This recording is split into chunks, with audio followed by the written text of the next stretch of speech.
Hello again, everybody. Welcome to week number 8 of the high school football season here on Mirror TV.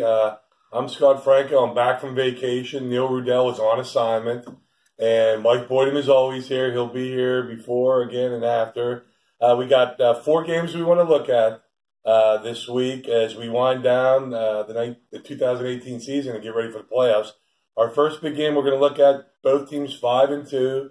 BG coming off a bad loss. Forest Hills, I believe, coming off. They've won 4 in a row. Yeah, and it's BG at Forest Hills. Mike, what do we have to look at from this game? Well, BG had only given up 42 points the entire season through the first 6 weeks, and last week they gave up 42 points to Richland. Now, Richland's an extremely good team. Did Richland beat Forest Hills? Did they play them already? Yes, they did. They've already beaten Forest Hills. So, both teams are tied for third place right now in the Laurel Highlands. It should be a good matchup. It's at Forest Hills. And, Bishop Guilfoyle is going to have to find a way to stop Adam Cesari, who's set every quarterback record there is at Forest Hill. And I have to drop another name in only because I know the young man's dad. Forest Hills has an offensive and defensive lineman named Aiden Belasco. And I only know this because his father, Mark, went to BG with me. And his dad puts all his numbers up from the games, and this kid's been a beast on the line. And I got to think Justin Wheeler knows about him as well as the other kids on that team too. But I'm kind of curious, how many points did Forest Hills lose to Richland by? Did they get beat as bad as BG? It was a pretty bad. So that's why you got to look at that matchup and see how that turns out. It's at Forest Hills. And Richland's coach is Brandon Bailey, the son of Forest Hills. And his grandson is the quarterback, I believe. And we have a story going in the paper Friday morning.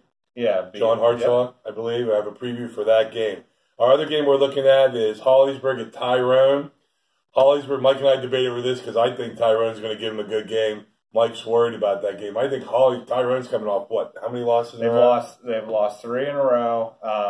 And they've had really tough competition though. Tyrone's had to play against Clearfield, Bald Eagle Area, and Bellefonte. Between those 3 teams, they have 2 losses. That Bellefonte has 2 losses. The other 2 teams are undefeated. So it's going to be another tough challenge for Tyrone.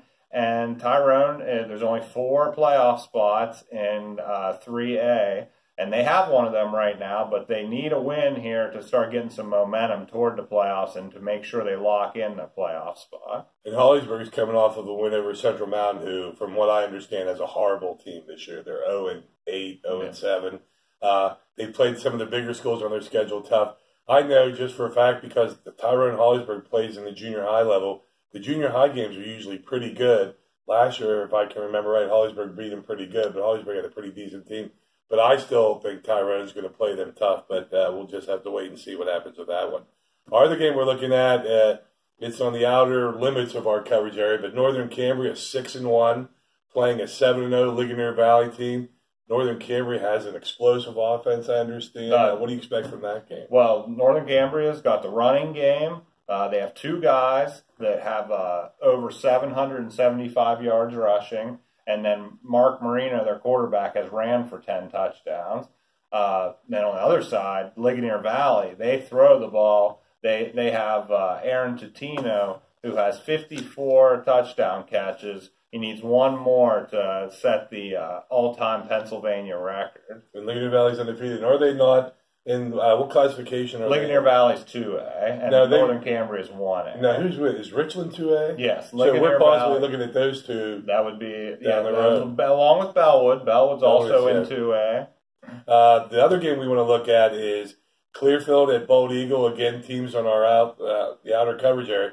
Clearfield 7-0. Bald Eagle area 7-0. Clearfield's been good, seems consistently for a while. Bald Eagle area has struggled in a while until Coach Nagel, as the Jess Nagel, took over for them. What do you expect from that game? Well, this is a big game for Bald Eagle area, but last year, Clearfield quarterback Isaac Rummery, who's going to go to Penn State, he had a huge game against Bald Eagle area, but Bald Eagle area won this game last year. So it's it's probably going to decide the Mountain League, and it's exciting to see these teams. They both can throw the ball. It's going to be a really I think it's going to be a high-scoring game, and it should be exciting. In Baltimore, I can tell you what, that guy's been there for several years now.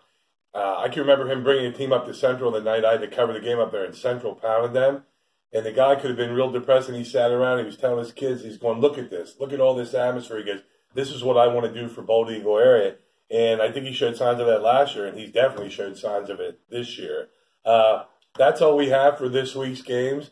I know, real quick before we say goodbye, I want to go bigger with this thing next year. So we're hoping we can get a nice sign for behind Mike and I, and maybe get Neil Rudell to give us some money for the budget for some graphics like they used to do years ago when they started this. But for Mike Boytim and for Neil Rudell, who we're going to send a budget plan to, I'm Scott Franco from Mirror TV. Thanks for watching.